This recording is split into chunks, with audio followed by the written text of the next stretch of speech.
Sreekandapuram government higher secondary school NSS യൂണിറ്റിന്റെ സപ്തദിന സഹവാസ ക്യാമ്പിന് തുടക്കമായി.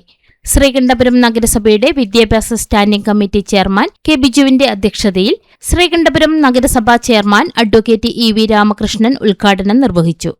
പ്രിൻസിപ്പാൾ രാജേന്ദ്രൻ TM സ്വാഗതവും പ്രോഗ്രാം ഓഫീസർ ഡോക്ടർ ശ്യാംലാൽ പദ്ധതി വിശദീകരണം നടത്തുകയും ചെയ്തു. വികസനകാര്യ standing committee chairman KV Kunhiraman master, PTA vice president KV Bijumon, mother PTA president Rajeena Muhammad, staff secretary Radhakrishnan V, Vincent CL, Rasheeda PP എന്നിവർ ആശംസകൾ അർപ്പിച്ച് സംസാരിച്ചു. ലീഡർ ദേവഗംഗ സന്തോഷ് നന്ദി പറഞ്ഞു.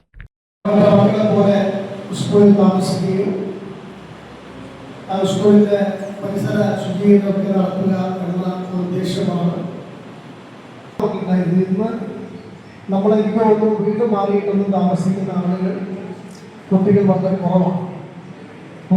താല്പര്യം കുറഞ്ഞു വരുന്നതായിട്ടാണ് കാണുന്നത്.